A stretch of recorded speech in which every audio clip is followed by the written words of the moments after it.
Tous les 4 ans, la Coupe du Monde de la FIFA réunit les meilleures équipes de football de tous les continents.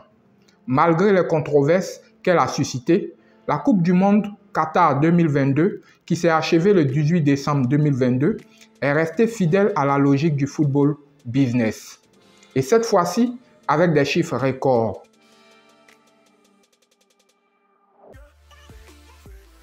Bonjour, je suis François Dali de Startup d'Afrique et je vais vous entretenir dans les minutes qui vont suivre du business de la Coupe du Monde. Développé dans les années 1970 avec l'élection du Brésilien João Havelange à la tête de la FIFA, le foot business a fini par faire de la FIFA une multinationale, partenaire des multinationales. Le premier partenariat de sponsoring d'Adidas et Coca-Cola date de 1976. Mais ce qui a permis de transformer les revenus du football et les salaires des joueurs à la hausse, bien entendu, c'est le développement des droits télé pour la rediffusion des matchs. Ces droits ont vu le jour du fait de l'avènement de la télévision payante à la fin des années 1980. Pour vous donner un ordre de grandeur de l'importance des droits télé, il faut dire qu'en 1986, l'année du sacre de l'Argentine de Diego Maradona, les droits de retransmission TV ont rapporté 30,5 millions d'euros, alors qu'en 2010, leur valeur s'élevait à 2,1 milliards d'euros, soit une hausse de 6 285% en moins de 15 ans. Nous venons de suivre la Coupe du Monde au Qatar et les recettes pour cette édition 2022 ont été en progression. Toutefois, il est important de préciser que la FIFA, propriétaire de l'événement, garde le contrôle sur les droits de retransmission télé et de sponsoring, dont elle remet une partie aux équipes nationales selon leur parcours durant la compétition. La FIFA remet également une partie de ses droits de retransmission aux pays organisateurs pour financer les infrastructures. Pour cette édition, les projections de la FIFA estimaient les droits télé à près de 3,5 milliards d'euros, ce qui a été probablement atteint malgré les controverses qui ont un tant soit peu entaché le déroulement de cette Coupe du Monde. Les causes de ces controverses ont été pêle-mêle les intentions de boycott, les soupçons de corruption pour l'attribution de l'organisation pour cette édition de la Coupe du Monde, la violation des droits humains et l'impact environnemental de la construction de stades, tenez-vous bien, climatisés en plein désert. La FIFA reçoit également des droits des partenaires et sponsors, entre 50 et 70 millions d'euros par an sur 4 ans pour les partenaires et entre 10 et 35 millions d'euros pour les sponsors officiels. Soyez-en sûrs, le nombre des partenaires et sponsors est conséquent pour que la FIFA reçoive un bon pactole. Pour cette édition du mondial, les recettes globales de la FIFA ont été estimées à 7,5 milliards de dollars.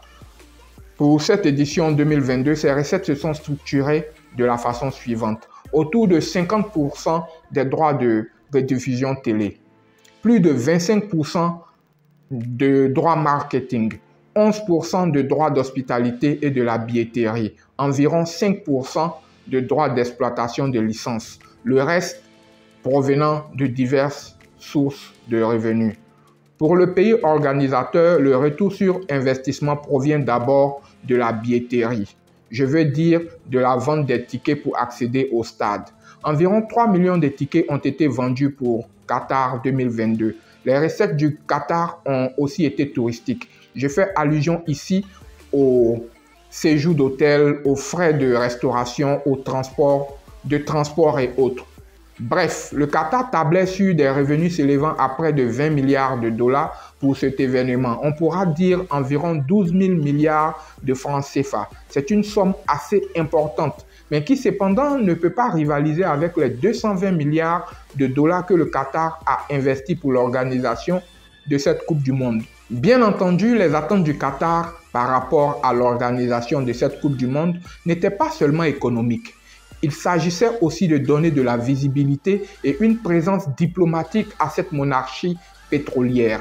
En fait, contrairement aux pays qui ont organisé la Coupe du Monde par le passé, le Qatar vient de loin en termes d'infrastructures sportives, voire d'infrastructures de transport. Il a donc fallu investir dans la construction de stades, 16 stades nouvellement construits et un stade modernisé. Ces stades sont tous climatisés. La construction de ces stades a nécessité un investissement d'environ 8 milliards d'euros. 140 milliards d'euros ont été alloués à des investissements d'infrastructures, de transport et 15 milliards d'euros pour des installations hôtelières. Il n'y a pas que la FIFA et le pays organisateur qui sont impactés économiquement ou financièrement. La Coupe du Monde est un business mondial qui impacte plusieurs parties prenantes. On peut citer parmi elles les équipes nationales qui, en plus des sommes reçues de la FIFA, peuvent avoir des partenaires équipementiers et sponsors particuliers. Si nous prenons l'exemple de l'équipe de France de football, finaliste de cette édition 2022, son équipementier Nike lui octroie la somme de 50 millions d'euros par an.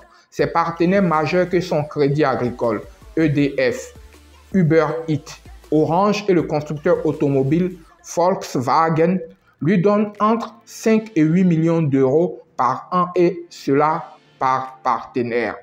La Coupe du Monde est aussi un événement à l'occasion duquel les magasins sportifs voient leur chiffre d'affaires partir à la hausse par la vente de maillots, d'écharpes et d'autres produits dédiés aux supporters. Même dans les différents pays à travers le monde, surtout dans les pays participant à la Coupe du Monde, les restaurants et autres lieux aménagés pour suivre les matchs de la Coupe du Monde connaissent une hausse de leur chiffre d'affaires. Le business de la Coupe du Monde est un business planétaire pour ne pas dire mondial. Les chaînes de télé qui ont eu les droits de diffusion des matchs voient leurs recettes de publicité grimper. La Coupe du Monde a une audience qui fait rêver tous les annonceurs. 3 milliards de personnes avaient suivi la Coupe du Monde précédente en Russie. En Afrique francophone, contrairement aux années précédentes, Canal+ n'a pas obtenu les droits de diffusion des matchs de la Coupe du Monde. La chaîne française s'est fait évincer par le Togolais New World TV qui a mis plus d'espèces sonnantes et trébuchantes sur la table. À son tour, New World TV a signé une convention de codiffusion avec 42 chaînes de télévision en Afrique. Tout cela fait partie du business de la Coupe du Monde.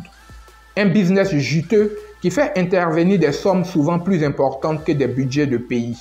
Comme vous le savez, le nombre de représentants pour l'Afrique aux prochaines éditions de la Coupe du Monde a augmenté.